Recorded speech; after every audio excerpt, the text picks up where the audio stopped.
In today's show, Trump strikes a deal with the European Union. Cyril responds to looming sanctions against ANC leaders. And security expert Brad Steyn says Cyril is a prisoner to the ANC's secrets.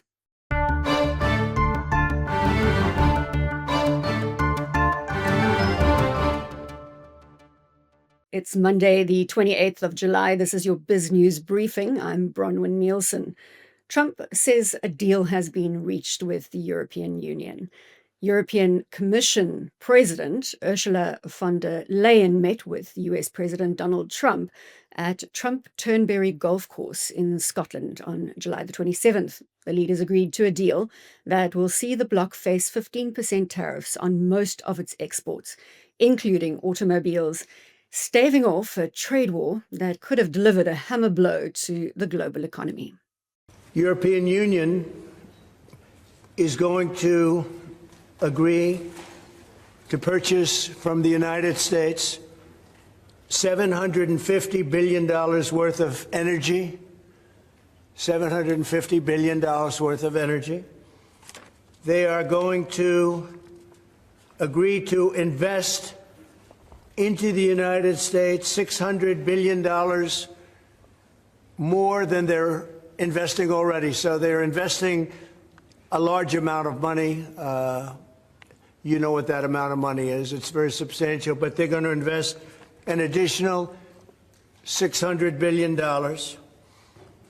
They're agreeing to open up their countries to trade at zero tariff. So that's a very big factor. Opening up their countries, all of the countries will be opened up to trade with the United States at zero tariff.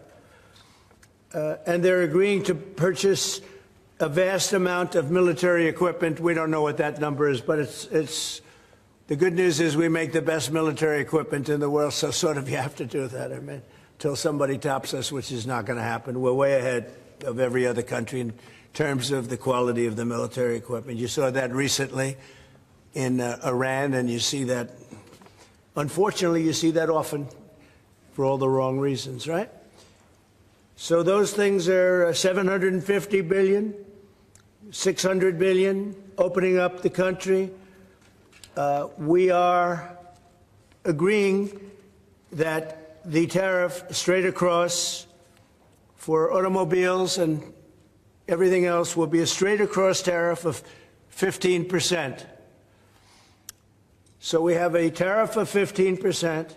We have the opening up of all of the European countries, which I think I could say were essentially closed. I mean, you weren't exactly taking our autos, you weren't exactly taking our agriculture, and then you would have smaller things, but for the most part it was closed. And now it's open. It's open for our companies to go in and do a good job with it. I think you'll like them. I think you'll like it. And we will, very importantly, they'll be investing a lot of money, but the military is a big number, but that's one number we're not determining. It's going to be whatever it is, but they're going to be purchasing hundreds of billions of dollars worth of military equipment. They're very important. They're going to purchase $750 billion worth of energy. So that's going to be great. And $600 billion worth of investments into the United States over and above what they have. So, and I think that basically concludes the deal. I mean, those are the main factors. I don't think there are too many other factors, other than we're going to get along great. Despite the EU making good progress, South Africa is still allegedly negotiating ahead of the ever closer 1st of August deadline. We've heard about what has happened in a House committee, and that whole process still has a long way to go, and discussions will be ongoing, and we don't know exactly what is driving all this, and our bilateral dealings and engagements with the United States will continue, and we will talk about all manner of things, including precisely this issue and many others. We've got good diplomatic relations with the US, and we want to enrich them and make them better. So we're very positive that the outcomes of our engagement with the United States will be comprehensive and all-encompassing, so that we can return to good dealings with the United States. Cyril was also asked about the potential US sanctions against individual ANC leaders that surfaced last week. The US punitive Jackson bill threatens harsh punishment for South Africa, including financial sanctions for individual ANC leaders. Cyril doesn't seem concerned, even though the Jackson bill has taken another big step towards becoming law. Well, the tariffs from the US obviously have turned the world upside down and are a huge threat to us as well, because we export a lot of products to the United States, vehicles, agricultural products, and also mineral products, that is mining products. So the imposition of those tariffs will have a negative impact on us, and already our producers are already feeling the pressure that is coming. And we are saying we are engaging with the United States. We are in discussions with them. My visit to the United States was to open that door for engagement. We are talking to them, they are talking to us, and we are exchanging a whole lot of ideas and proposals. And I'm hoping that those negotiations will bear fruit in the coming days. Time obviously is of the essence in as far as this is concerned. So a lot of work is underway by our officials.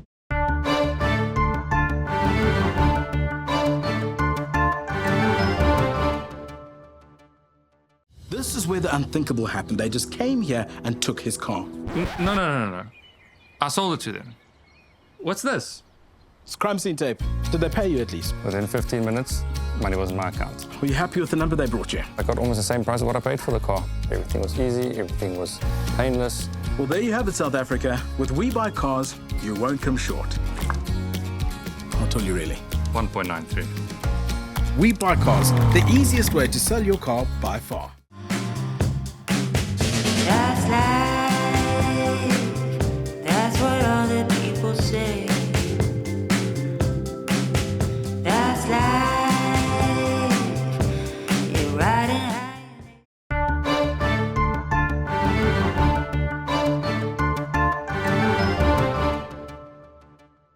Yesterday, Chris Steyn spoke to Brad Steyn, who was Neil de Beer's brother-in-arms and who is now an independent security expert.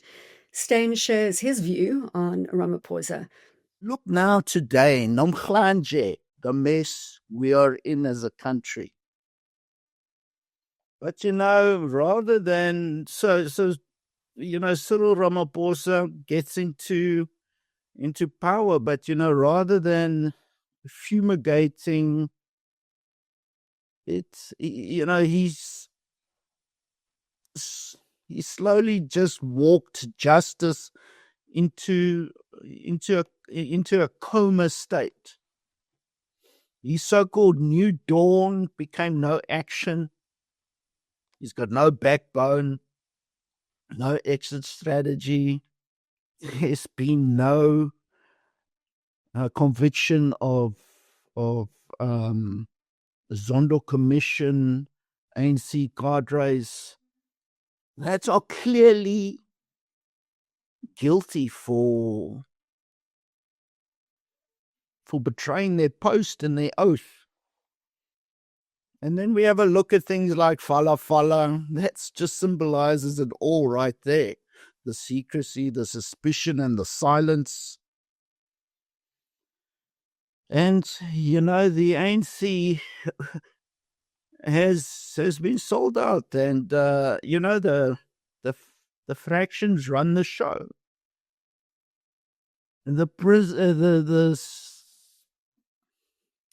President Ramaphosa is, in essence, a prisoner of his own party secrets. And I recently heard something, Prince Mashatile, the author's statement, that President Ramaphosa will end up in jail. And I'm telling you, I agree with him. But it's going to happen when South Africans catch a wake up. Sakeliga CEO Piet Roux unpacks Cyril's understanding of BEE on the Sakeliga YouTube platform.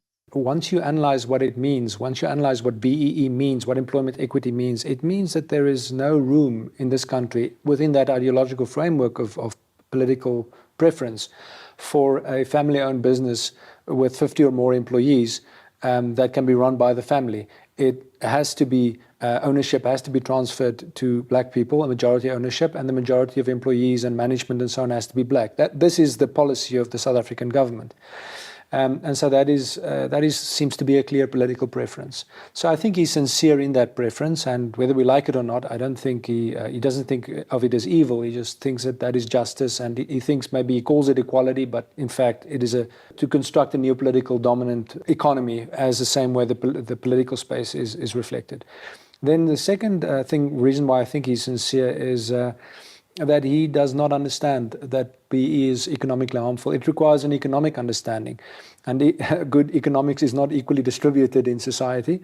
And certainly Mr. Ramaphosa is, among many other world leaders, have shortcomings in his understanding of economics. In this case, it's very severe. And he sincerely seems to believe that it's best if ownership is spread equally through any society, and that will lead to growth. It's actually the opposite all through history.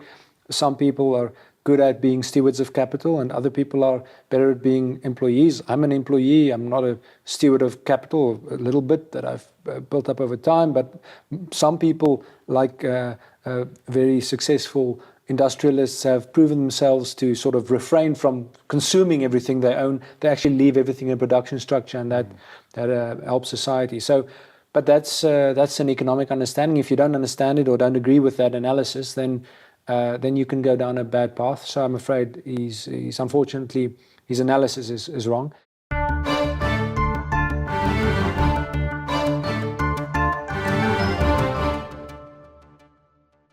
At Sun Exchange, we make going solar simple, profitable, and completely risk-free.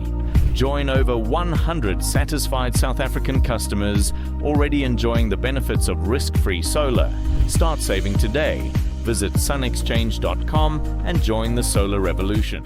Right now, you can get the cheapest Forex rate around, right here, on Shift. Pay less for your dollars, pounds, and euros here, and get to shop more here, and do more here, and enjoy more ooh la la here. Shift also lets you trade and transfer currencies and buy shares in the world's best companies. It all happens right here on Shift. You won't find a cheaper Forex rate anywhere else, no matter where you bank. Download the Shift app today.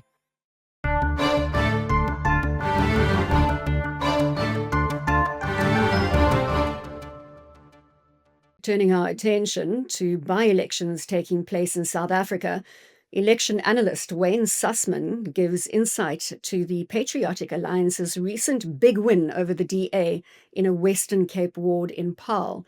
This means Gayton McKenzie is edging closer and closer to the city of Cape Town. They won a ward in the Drakensberg municipality, which is the town of Paarl, in the area of Ampstelhof. This is an area where they barely featured in 2021, getting 1% of the vote.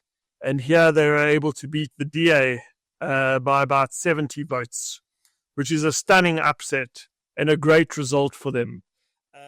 Essentially, why this is so important is because the Cape Winelands district, after the city of Cape Town, is the second most populous district in the Western Cape. And generally speaking, voters in Stellenbosch and Paarl have been more loyal to the DA than other parts of the Western Cape beyond the city of Cape Town. So this means that Gayton McKenzie and the Patriotic Alliance are edging closer and closer to the city of Cape Town. If they can win seats off the DA in the DA stronghold of Mossel Bay, in places like Ampstelhof and Paarl, what can they do to the Democratic Alliance in the city of Cape Town? So I would sense that there's great concern for the DA at DA headquarters today. OpenAI CEO Sam Altman discusses his company, which has some help from Microsoft, its ambitions, and the latest on ChatGPT. Our Bloomberg colleagues have more on the story. The one and only person who's going to be deciding our futures. I don't think so.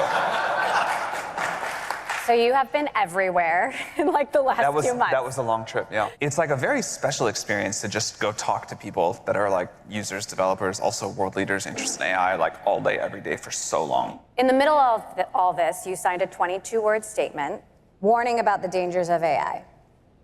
It reads, mitigating the risk of extinction from AI should be a global priority alongside other societal scale risks such as pandemics and nuclear war.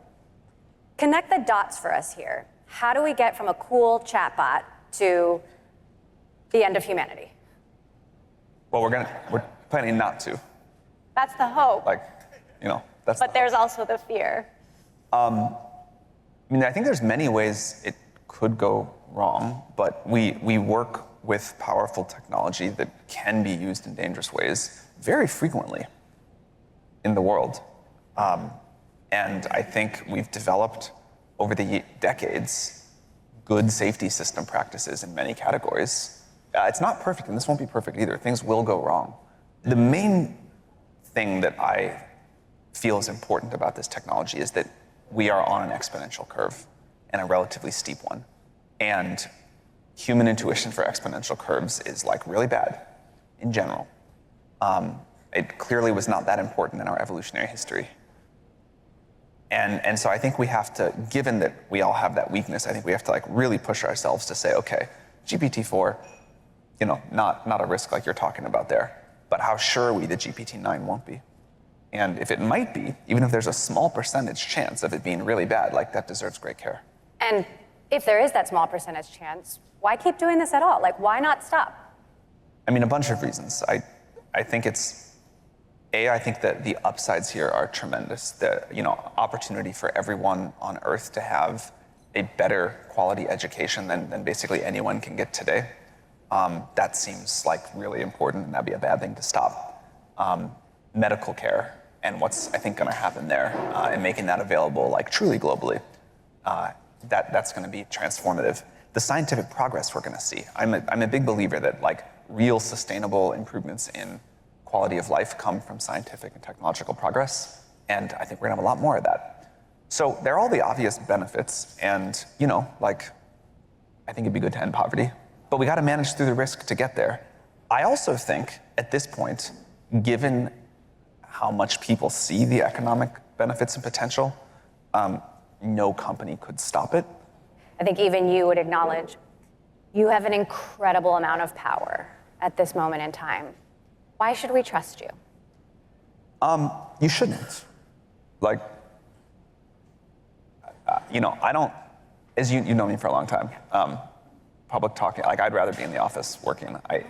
But I think at this moment in time, like people deserve basically as much time asking questions as they want.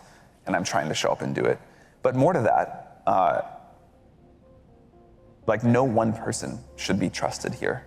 The board can fire me. I think that's important. I think the board over time needs to get like democratized to all of humanity. There's many ways that could be implemented. We think this technology, the benefits, the access to it, the governance of it, belongs to humanity as a whole. If this really works, it's like quite a powerful technology, and you should not trust one company and certainly not one person with it. That brings us to the end of this BizNews briefing. We'll be back tomorrow with more context on the global and local front.